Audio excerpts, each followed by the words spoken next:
So welcome everybody. I'm really excited for this plenary session. I've been excited for the whole conference, but this session, I'm just like super excited to see what each of you have to say on the panel and what you have to say together and how to build the work, because you are all bringing such powerful work to the table. And I think that it's just gonna multiply the impact of what you're already doing.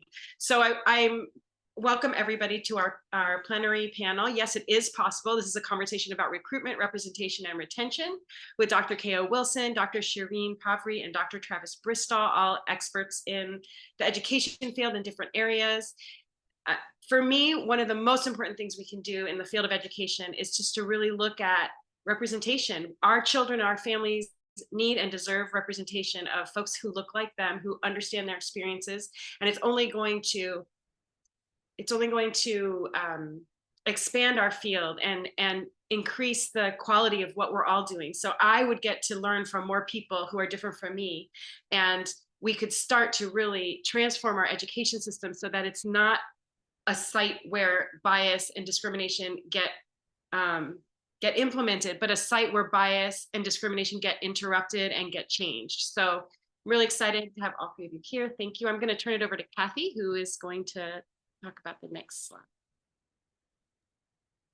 Thank you, everybody. Welcome to our plenary session.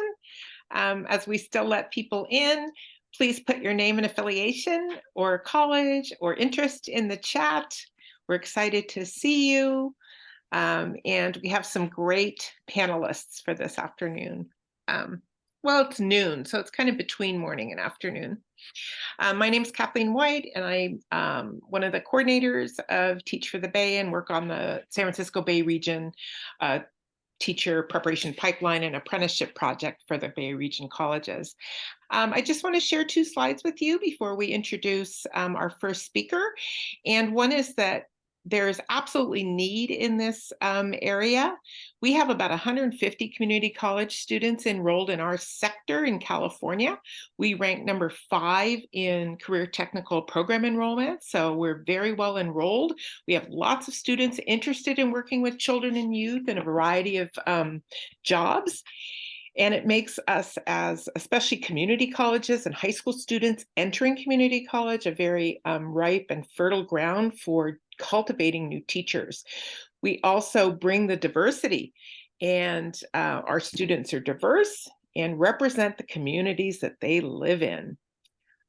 We have workforce shortages in all sectors, so ECE and EDU, and it impacts all sectors because you need teachers everywhere to grow every single job and career and major and sector. So when we have teacher shortages, it impacts everybody. We're linked to entry-level careers, and many of you on this plenary may be working in a more entry-level career. You might be working with young children in preschool, in home-based care, in in-home care, in after-school programs, or you might be working as teacher aides and paraprofessionals. And those entry-level careers mean that you can get coursework at the community college level and take these jobs. And many of you are interested in moving up. So we're going to hear from our panelists about how to do that. That these jobs often lead to higher level administrative jobs and jobs in TK-12 classrooms, or you could stay in those sectors and be in leadership positions. So next slide, please. Our labor market data for the San Francisco Bay Region for the next 5 years shows over 200,000 jobs in 20 occupational clusters. And if you all know we have a workforce shortage, so these are some of the jobs that are available right now. We have annually over 27,000 jobs in our sector open in our San Francisco Bay Region, the 8-county area. And we do these kinds of labor market updates every year. So you can see the jobs that are available, who's hiring, and what the needs are. Our shortages here in the Bay Region represent about 20% of the labor market shortages in California. So you are in a place where if you get training and want to continue on this pathway, you should always have job availability and security. So with that, I'm going to start by introducing K.O. Wilson, who's with Kingmakers of Oakland, and he's going to tell you about opportunities for many of you and why we need a diverse teacher workforce. So K.O., take it away. Cool. Thank you so much, and thank you all for having me. Can you move the slide, please? Thank you. So first and foremost, my name is Dr. K.O. Wilson. I am the Director of Black Male Teacher Recruitment, Certification, and Retention with Kingmakers of Oakland. Kingmakers of Oakland is a social enterprise born out of Oakland Unified School District's Office of African American Male Achievement. We are committed to transform education systems and building the capacity of people to design and implement conditions and culture to improve the educational and life outcomes for Black students. Next slide, please. Put simply, we believe in educational transformation is possible. Making progress on equity requires us all to have honest conversations, as we're doing right now, about race and systemic oppression, not to lay blame, but to design more equitable systems. Next slide, please. So I want to give a quick introduction right quick. So based upon the California Department of Education 2018-2019 figures, Black male teachers in California accounted for 1%. 1%. So think about that. 3,705 educators are identified as Black male teachers. Just to kind of give you an overview of that is, think about walking into a mall or a grocery store. Based upon this data, you might not see another Black male in that grocery store. And if you do, you are part of rarity. Compare that to the number of Black male students in California, over 6 million. Do you see how the discrepancy is? So my work is really geared toward a targeted approach of how to recruit, retain, and certify as teacher of record Black males using a targeted universalism approach.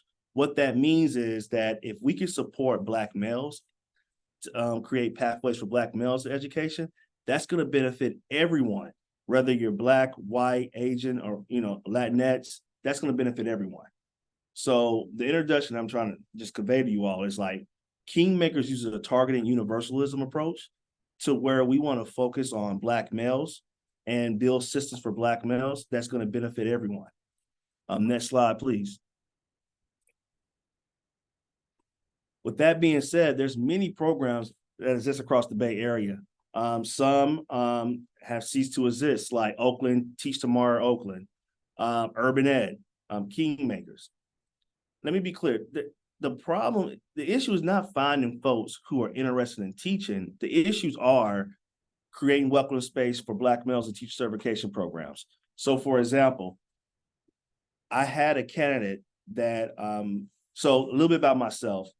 I created programs that leads to multiple entry points in certification, meaning that if you don't have a bachelor's degree, if you don't have an AA degree, or if you don't have any educational attainment, we have a pathway for you that's very clear and streamlined to get you on board to move toward that certification area.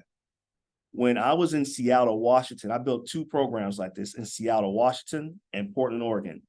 In the Seattle program, there was a candidate, a Black male candidate, that I like to use this term, that life be lifing, where that things came up where the student was not properly set up to engage with others just because of some life issues going on.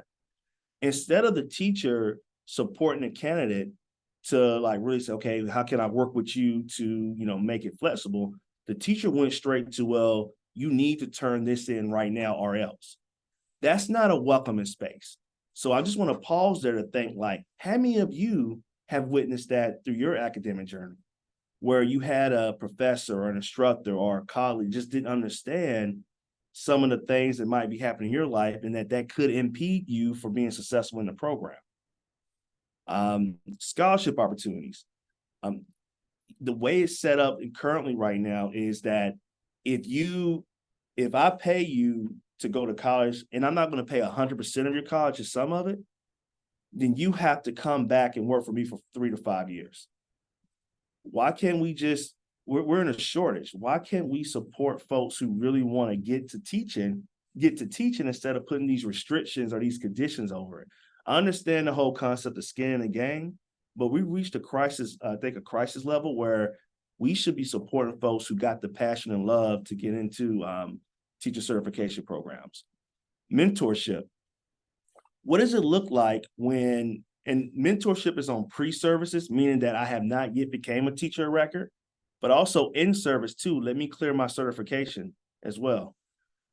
Who is going to be the person to support me becoming a teacher? Do they share the same values that I share?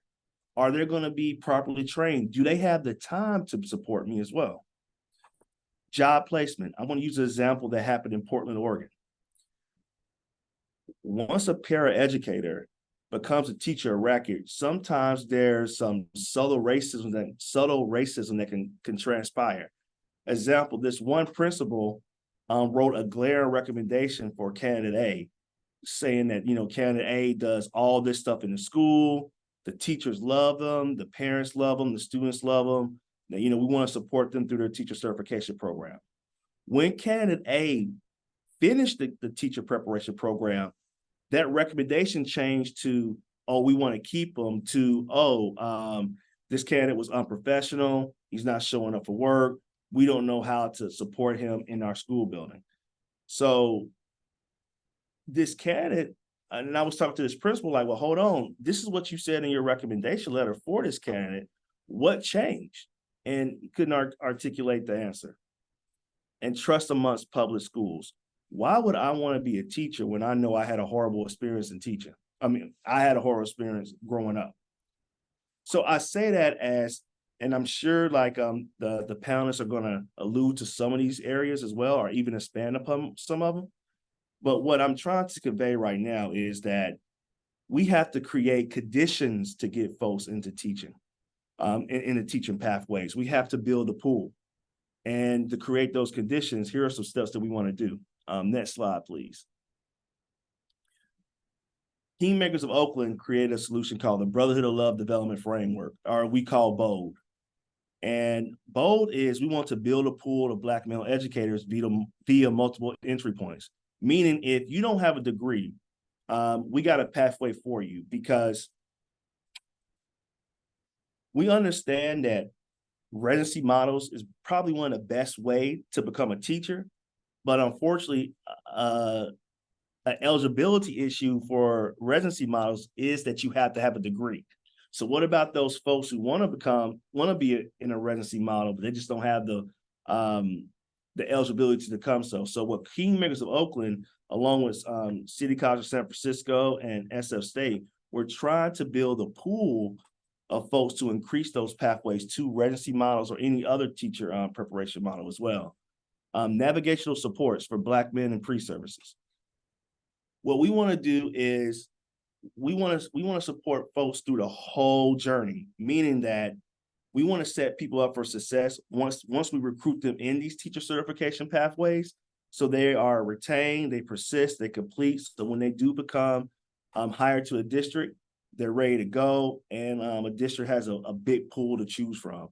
We want to support them with seeing professors that look like them, with a cohort model as well. We want to handpick the classes and make the experience as streamlined and smooth as possible. Creating alternative ways to becoming a teacher. As Sister White said earlier, like apprenticeship. We shouldn't ask a high school student who wants to be a teacher, who was a paraeducator, to go 6 to 7 years to being trained as a teacher, if apprenticeship can like expedite that process. So what are some alternative ways of becoming a teacher? Affinity groups. Once they get out of pre-service learning, how can we support them to be retained in the service? And last but not least, targeted in-service induction services. Basically making sure that the people that we place our new teachers in front of, they are well equipped to support these candidates throughout their first 3 years of teaching. Next slide, please. And we have about 5 minutes. Okay, here. I'm wrapping up. Good. Okay. Oh, that was perfect. Yeah. I timed myself well. Yeah.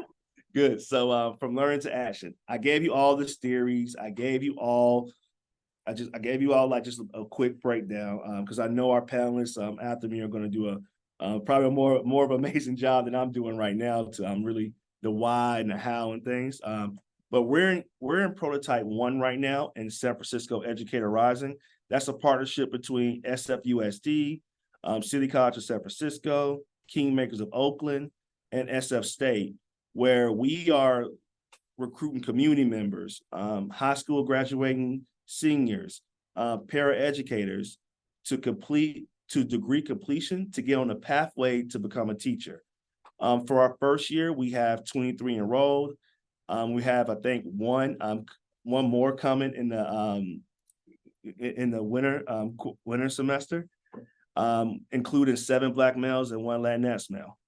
We actually have 2 Black males that were also going to join us in the CCSF cohort, but they had enough credits to apply for a 4-year institution. So one is at UC Berkeley and the other is at SF State.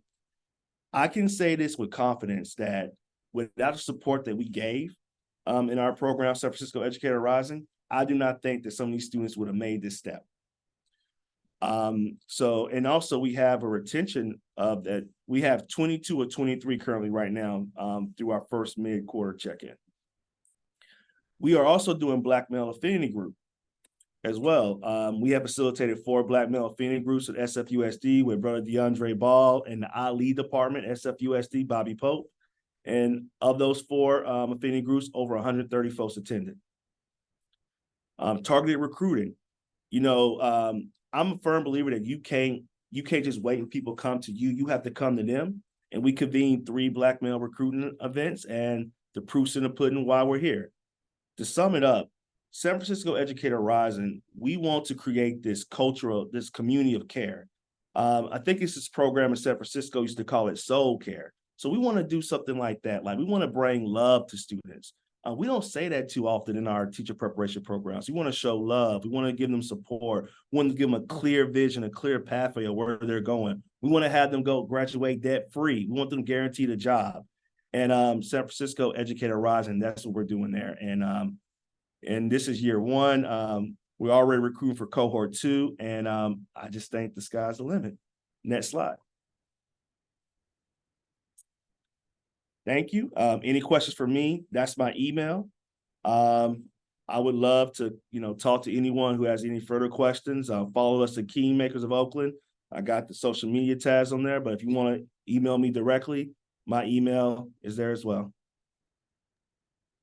Thank you so much, KO. Great inspirational presentation.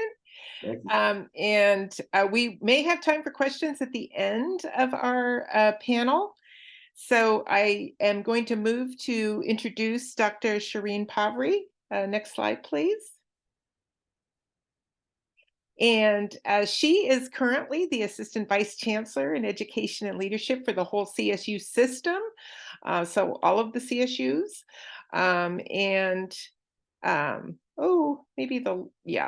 That's a funny little translation between PowerPoint methods, I think. Maybe go to the next slide. So Shireen, wow. No worries, no worries. We can maybe make the slides available to the students. And yeah. Okay. Well, there was probably something lost between Google Slides and PowerPoint. Okay. Just the title. Right? A second ago, it said Linda Darling Hammond, and it Isn't just that funny? I don't know. Yeah. So we have a little bug in our. Today's been buggy this at noon. So maybe go back, Tracy. We're educators, we're flexible, and we speak multiple languages, so we're good. We'll just pretend that's a new language. So welcome, Shireen. You can also further introduce yourself and take it away, and I'll give you a 5-minute warning. Wonderful. Thank you so much. And good afternoon, everyone. It's so nice to see so many of you here and interested in learning more about teaching, along the continuum with our littlest ones all the way possibly teaching in community college or at the university level. So we're excited to share a little bit with you and give you a snapshot of some of the educator preparation that occurs in the CSU. I wanted to start by firstly thanking Dr. Wilson. So appreciate your presentation and the excellent work that you are doing along the continuum, recruiting, preparing, supporting, and retaining our teachers. And would love to have many more organizations like yours across the state. So our department here at the Chancellor's Office essentially supports our 23 CSU universities, 22 of whom offer programs in teacher preparation and other forms of preparing educators for the PK-12 as well as higher education system. And we also have an online program called teacher preparation program called Cal State Teach. So I'll share a little bit about that. A strong priority in the CSU is diversifying our educator workforce. And as you know, the CSU is strongly based in the premise of access, of affordability, of providing multiple on-ramps for students, for facilitating transfer from our community colleges who we work very closely with. In our own teacher preparation programs, about half of our students, if not more, come to us from the community colleges, and we work very closely with them in regional partnerships, local partnerships with individual campuses. We also, our Department of Educator and Leadership Programs also works very closely in the area of academic preparation, working with our school districts in preparing our students in the K-12 system to be prepared for college, to take the right coursework so that they meet their A to G requirements and that they are eligible for the CSU and the UC. So a little bit about me. I actually started my career as a special education teacher. I started teaching multilingual cross-categorical special education in India. So have a very different, foundational background, if you will, but so firmly believe in the importance of a diverse educator workforce and one that truly represents the lived experiences of our young people. So the first slide, if you maybe Tracy, you could go one back. It's a quote that I really like from Dr. Linda Darling-Hammond, which really to me emphasizes how important and how impactful a career in teaching is. It says that teaching is the profession on which all other professions depend. And if you think about, in my unbiased opinion, teaching is probably the most impactful career that ever is. A teacher over an arc of a 30-year career typically impacts at least 3,000 students. If they were teaching in high school, if they are moving on to administrative roles or serving as a counselor, they're serving way more than 100 students a year, and in turn have a ripple effect on communities, on families. So truly, a teacher changes lives, a teacher changes communities. And I'm so glad that many of you are interested in taking on this profession. A teacher also prepares our future thinkers, our leaders, our scientists, our doctors, our artists, and that's life-changing. Tracy, next slide, please. So a little bit about teacher preparation in the CSU. I want for all of you to know that if you are interested in pursuing educator preparation in the CSU, there is a place for you. The CSU prepares half of the state's teachers.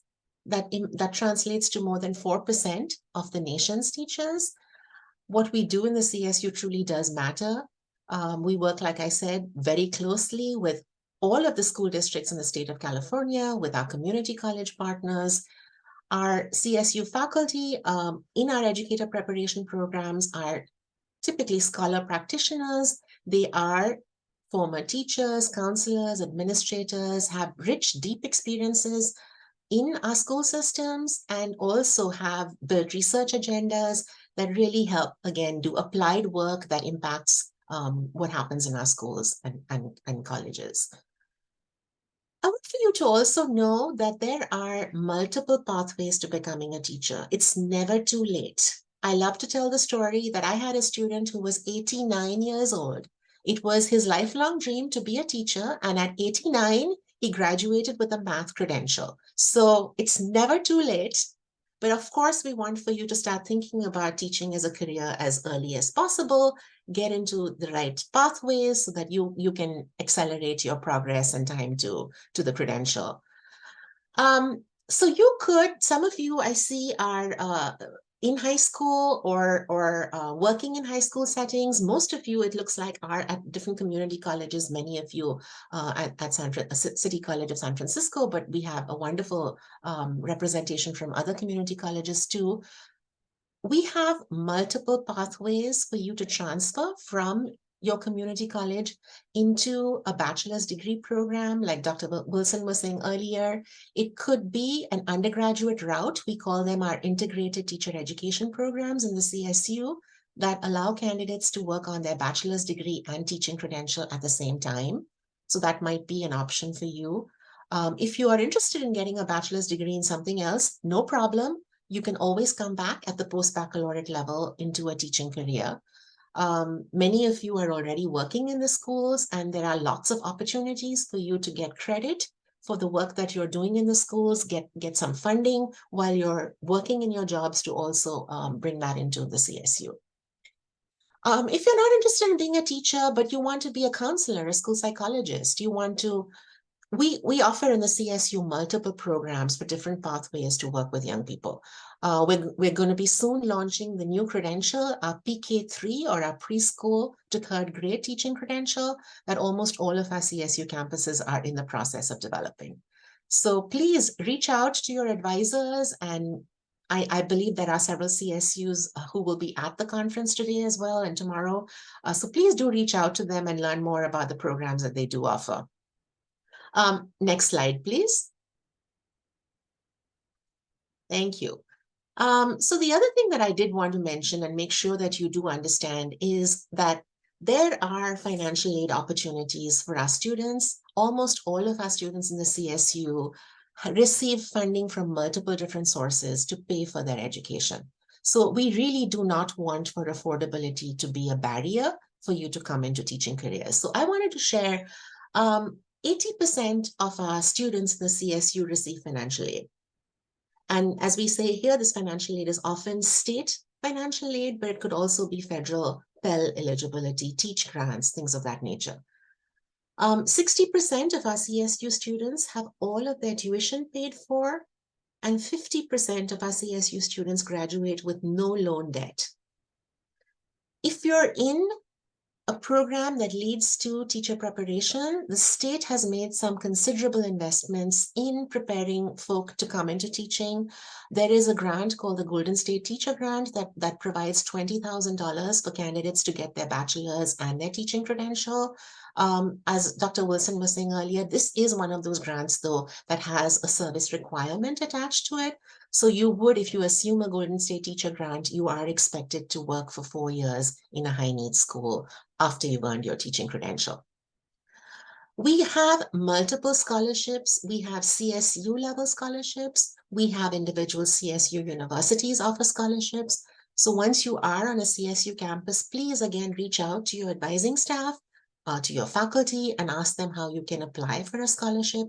There are targeted scholarships specifically for folk who are going into teaching careers. So please take advantage of all of this funding that is available to help alleviate some of the burdens which we know our students face. And then there is state investment for different pathways into teaching careers.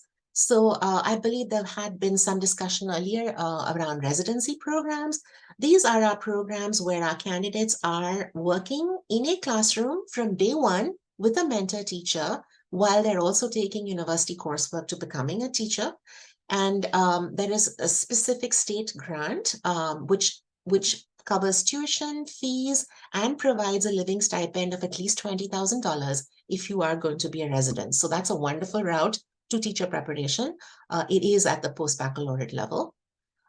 We have grants, which almost all of our CSU campuses offer. This is also a state grant for folk who are working in the school district in a classified staff. You could be a paraeducator, a cafeteria worker, a school bus driver, and you're interested in getting your bachelor's degree and a teaching credential.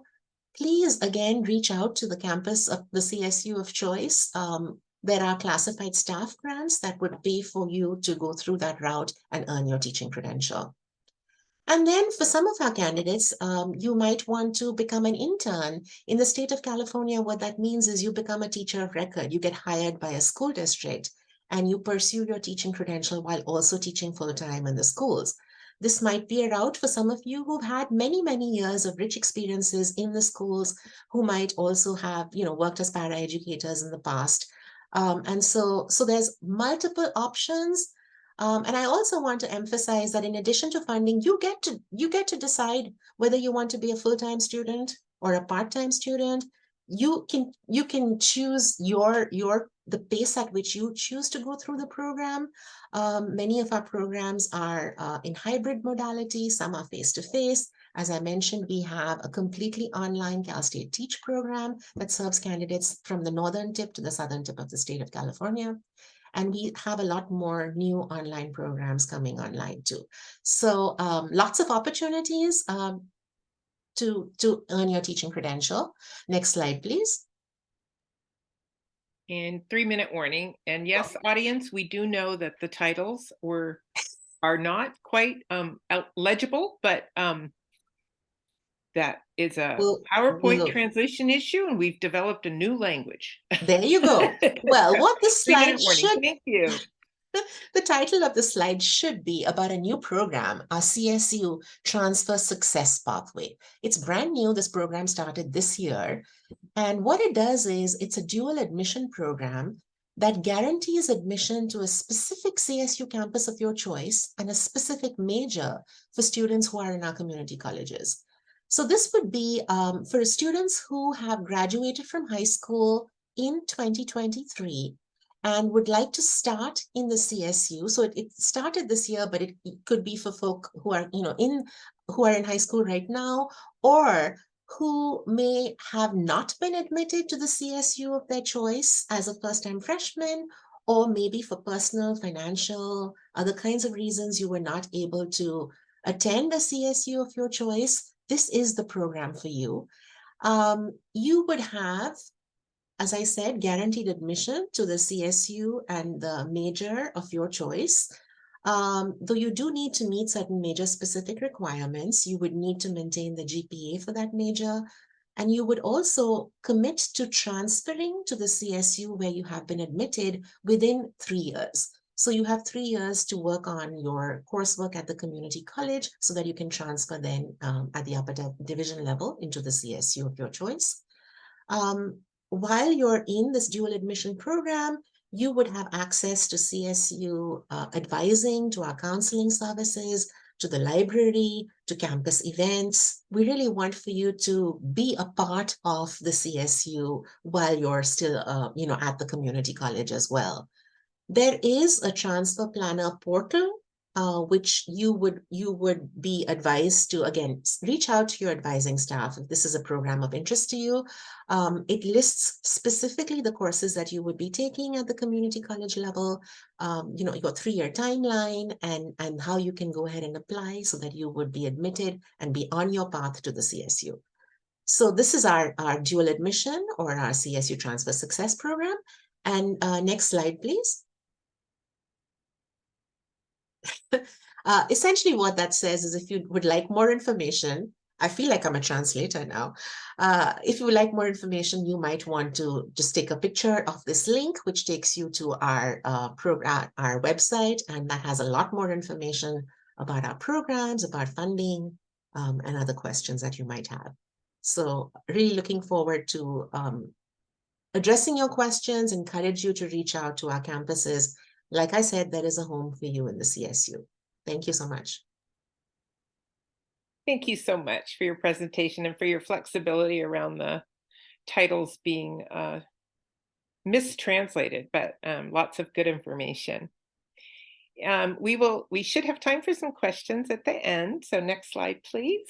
I'd like to introduce Travis Bristol, and he can self-introduce also. He's with UC Berkeley.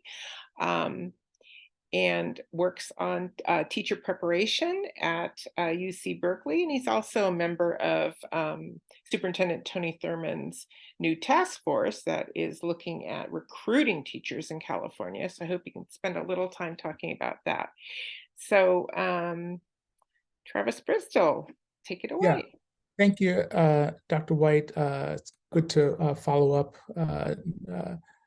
Dr. Parvi and Dr. Wilson. So I'll say, and I'll claim this. So I'm an associate professor at UC Berkeley. I earned tenure about 2 years ago. In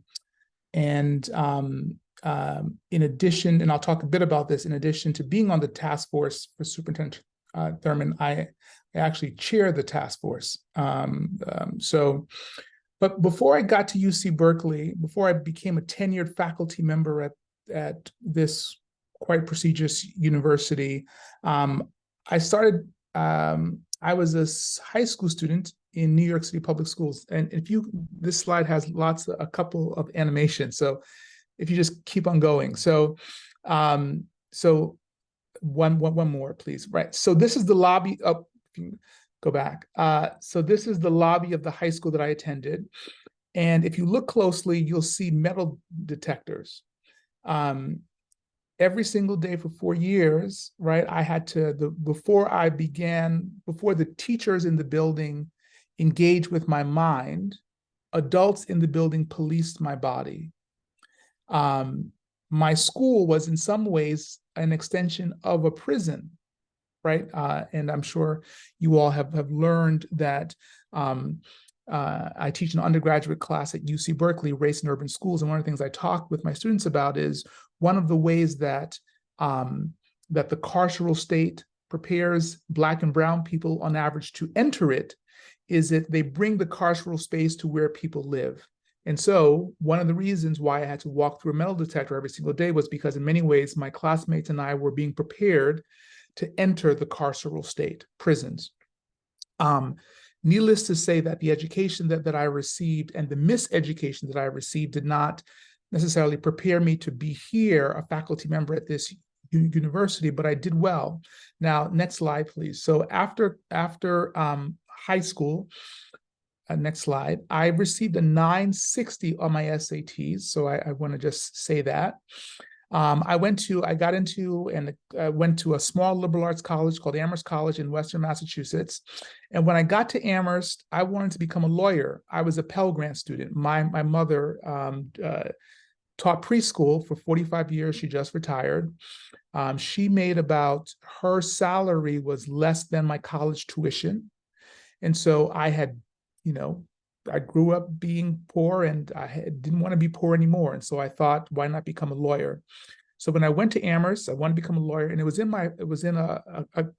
my first semester, similar to a class that I teach now at Berkeley, where I learned that that Black and Brown students who went to schools like mine also had tough challenges, were also being prepared for the carceral state. And so I wanted to become a teacher because I wanted to go back to the same kinds of schools that I attended to disrupt and to break free students from the carceral space. So I got this fellowship when I was an undergrad, and the fellowship allowed me to get a master's degree. Now, I was born in New York. I'd never been to California. And one of my professors said, you should apply to Stanford University. The only thing I knew about Stanford at the time was that Bill Clinton's daughter, Chelsea Clinton, had gone to Stanford. Didn't know, and so I came to Stanford and I got the teaching credential. I will say this, and I say this often, I failed the CSET too many times to count. In order to begin the program at Stanford, I had to pass at least one of the 4 English components, and I only passed one. If I had not passed that one, I would not have started my program. And it was during my time at Stanford, I eventually passed. And one of the reasons why I passed, I saw that Dr. Parvi talked about Dr. Darling-Hammond. Linda Darling-Hammond was the faculty director at the time.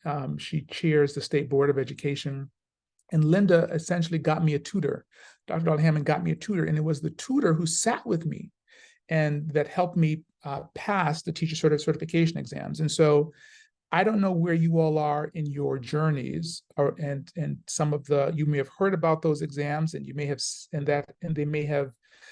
heard people struggle with those exams. But I am a living proof of someone who who struggled with those exams, not because those exams were a reflection of how smart I was, right? Because I'm a tenured professor at UC Berkeley, but it was because of the continued the historic miseducation of people who looked like me and who attended schools like me. So after Stanford, next slide, please. I went back home. I went back to New York City, and I became a teacher. I taught high school English. So I taught high school English. There you see me to the left. And these are a group of students that I worked with. These students were struggling in schools, and kind of like what Dr. Wilson, talked about. I created this after-school program for these young men, and it was during that time that I wanted to go back to get my PhD, because I wanted to understand how to create more structures that would support boys of color, so that they didn't also struggle in some of the ways that I saw. Like their peers. And so for me, being a high school teacher continues to inform the work that I do now as a faculty member at UC Berkeley. Now, I know that many of you are interested in entering the teaching profession, but I also want to just also share with you, once you all become teachers, you'll get your initial certification, your California certification. There's something beyond that. There's something called National Board Certification. National Board Certification is the nation's gold standard of teacher credentials. Most of you, when you all go to the doctor, 97% of doctors in America are board certified. They have a national certification, and that also exists in teaching. In addition to being a college professor at Berkeley, in addition to chairing our state's task force, Educated Diversity Task Force, next slide, I'm also the board chair. I chair the board of directors. If you can just flip through, you can just keep on going. I'm the 6th board chair, and I'm also the first Black board chair. My predecessors, 3 of whom were former governors. One of them, Barbara Kelly, was the president of the Maine Education Teacher Association, and Terry Holliday. And so I talk about national board. I know that you all are thinking about teaching your initial credential, but I don't want you all to stop there. I want you to think about national board. And in the state of California, if you become a national board certified teacher, you receive a $5,000 pay bump. There's an incentive program if you work at a high need schools, because it's a recognition that we should pay our best teachers the best salaries, right? Next slide.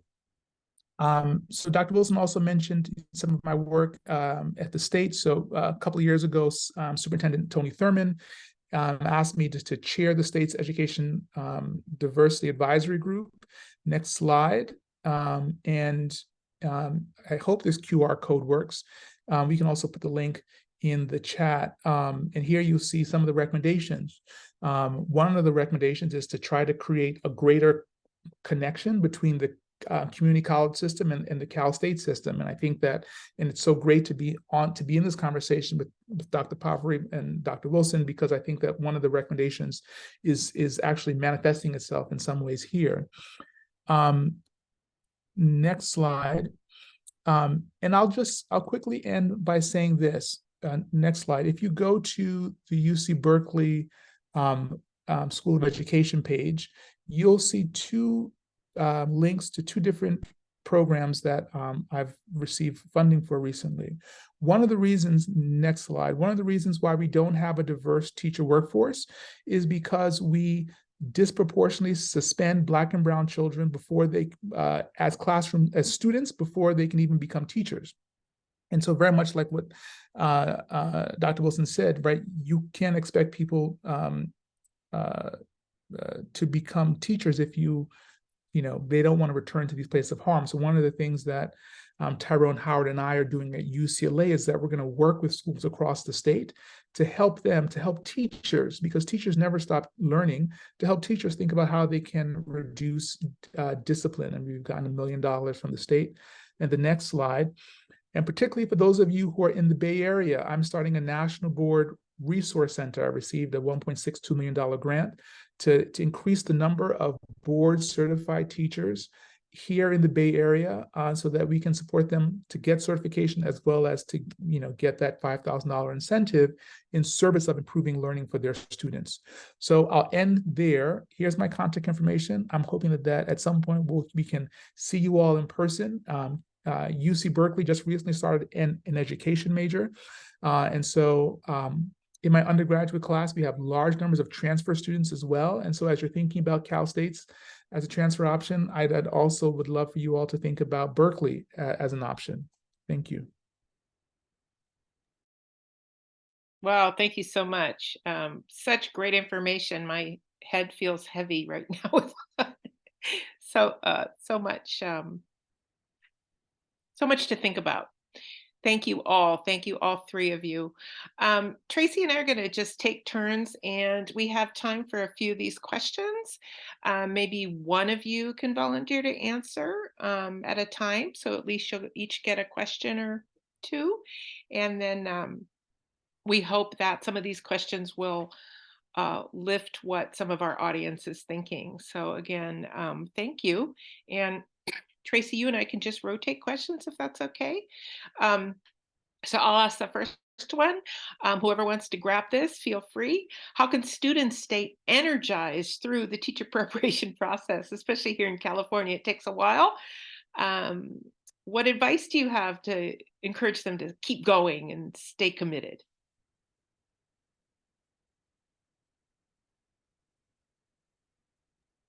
Anyone want to grab it? I'm happy to take that. Okay. So I would say, really, firstly, you are not alone in this process. So find peers, find folk who are in your program, make connections with them, nudge each other on, be a support system for each other. It's these networks that we lean on that are critical in helping us get through programs, get through life's challenges, share and celebrate each other. So that's one, is a network of peers. The second is find mentors. These could be your faculty. They may be a teacher in a public school. So a mentor is going to be someone who helps you navigate your way, who's a sounding board for you. And then I'd say get involved in the schools as much as you can. If you can, get a paid position as a paraeducator, as a student assistant, any capacity. So you really get a chance to be out in the schools, and that really fires you up. Or maybe it helps you realize this is really not the career for you, which is not a problem either. There are so many other opportunities for you. So those would be some of my. Thank you. Tracy, do you want to take the next question? Yes. So if one of you could tackle this one, why did you enter the teaching field?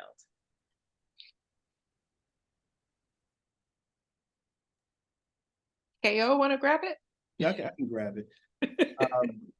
So I'm born and raised from Birmingham, Alabama. So, and my grandmother was a teacher at what's called the training schools in Alabama. She helped raise me. So a lot of stuff that I do is based upon her. And I just remember the respect, the love, the caring that folks showed her former students to her. And I'm like, wow, I want that love. I want that type of I want to be that community pillar. And, she died last year. My bad, you can't see the screen, but I keep her picture with me everywhere I go. And so why did I enter the teacher field? I wanted to impact lives the way my grandmother did back in segregation days, Jim Crow days back in Alabama. Although we are in 2023, we still are experiencing that type of behavior in the nation. And I just want to be the support, the voice, the love of students who needs that. So that's my why. Yeah. Thank you. Mm-hmm. Yep, our fight continues. Yep. Travis, I'll throw this to you. Since you did cover your high school experiences, I'm going to change this question a little bit. What portion of miseducation that you experienced in your career trajectory and your learning trajectory helped you best to prepare for teaching?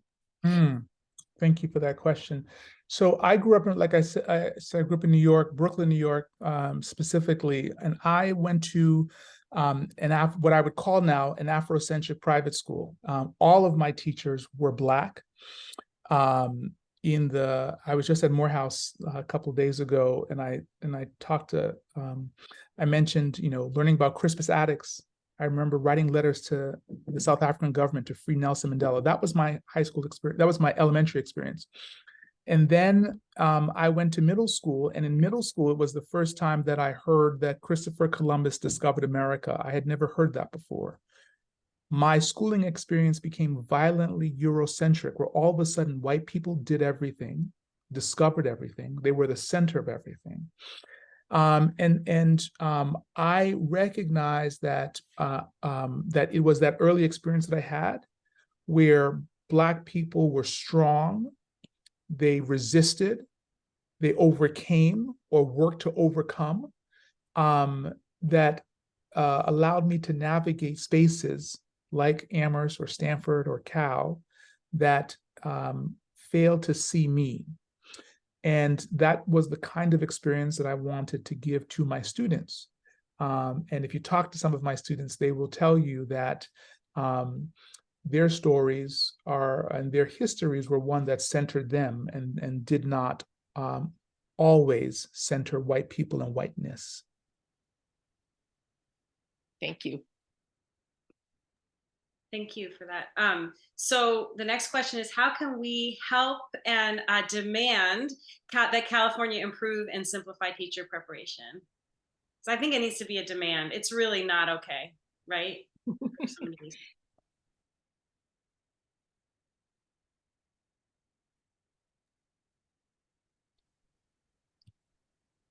So right now there's community college, then BA, then credential, and sometimes credential programs have, and we have a few workshops on these, they have some integrated degrees. So it's a start, but what else do you think we can do? So I'll say I sit on the Commission on Teacher Credentialing, and so I've been in this role for a year. I've been on the commission for a year, and I will say that this is definitely a high priority. We have a lot of steps.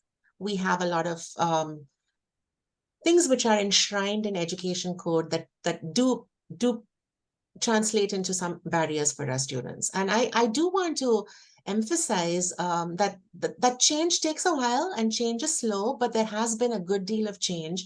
And that there's also been a lot of legislative, because of our elected representatives, because of advocacy, because of research. Dr. Bristol spoke about a lot of the research that is pushing for legislative and advocacy change as well. We have a lot of changes. So let me just give an example about tests as a barrier. There are a lot of alternatives now to tests that have been approved by the state. Unfortunately, many of our students don't know and still continue to take the tests, which are not the easiest and are definitely the most expensive route. They may be an alternative for some students, but do not need to be the route for most students. The CBEST is an example. Most of you will have met your coursework during your bachelor's degree that gives you and equips you for the basic skills requirement that the state still has. And you would not need to take the CBEST test. So there is a portal on the CTC website that you can go to yourself and look at all of the different options. Do not just automatically sign up for a test, because it may be that you don't need it and you save some money and you save a lot of stress. For the CSET, if you've decided early, and I don't want to talk too long, but you can take the courses that you take in your program, the degree that you seek can be the alternative to the CSET test, and you may not need that at all. And then the commission has recently started discussions around the performance assessments and what alternatives we might be looking at for those as well. I'll stop there. Thank you. Thank you. I agree, especially after the pandemic, we had, I think, improvements by having some waivers and some alternative routes lifted because of the COVID pandemic. But I do think we're keeping too many diverse candidates out, and we have to keep fighting that. We have both questions in the chat, and I'm going to summarize them. We have time for one more, so whoever I'll throw this at can take it. Questions have to do with both how complicated the field is for community college students, to support them in transfer. Also, some questions around new teachers needing support at the workplace so they stay employed and they have support. I'm concerned about diversity and community knowledge and how we lift people who come from the communities that they live and work in, and encourage them to be teachers. So do you see anything new on the horizon to support, I guess, the candidates that really need the most support, but will be very valuable when they get in the classroom? I would like to say, in terms of what I'm hearing about the transition, that's something that San Francisco Educator Rising is doing closely with San Francisco State. That's why we set San Francisco State as a partnership.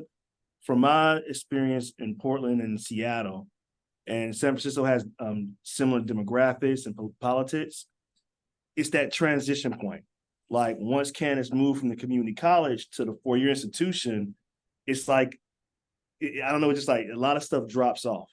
So what we're trying to build is that smooth transition. So this is where I feel like getting back to the how can we help California to improve, to simplify the teacher preparation. We need to have a clearer, streamlined pathway of like grow your own programs from high school to community college to four-year institution, and it'd be very streamlined. And also they need a glue. I feel like the programs that I led, they always had that one person that if the candidate didn't understand, the glue understood, the navigator support understood, so they can help guide these students to where they want to be. So that's what I would say about that. Yeah. Okay, thank you. We are at time. Perfect. Next slide, I think, has contact information. Oh, it's in our evaluation. So please complete the evaluation. And everyone, if you could just put your contact information in the chat again, because we've had a lot of comments about wanting to reach you and ask questions. And let's make sure we all have chat emails in there. So thank you so much. And Tracy and I would like to give everyone applause. I can find my reactions and give you all hands. Thank you. Go. Do you have the certificate? Thank you all for the information. Right now. No, I don't have the certificate. I'm gonna put it in the chat right now, but it's gonna take a minute because of my computer's slow. But thank you so much, panelists. I hope you enjoyed your noontime with us, and we look forward to continuing to work with all of you, and thank you for sharing. Absolutely. Take care all. Thank you.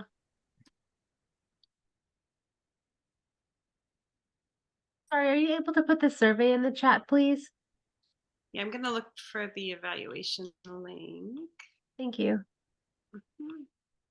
We can stop recording, Kathy. Usually I have it queued up, but I was otherwise occupied.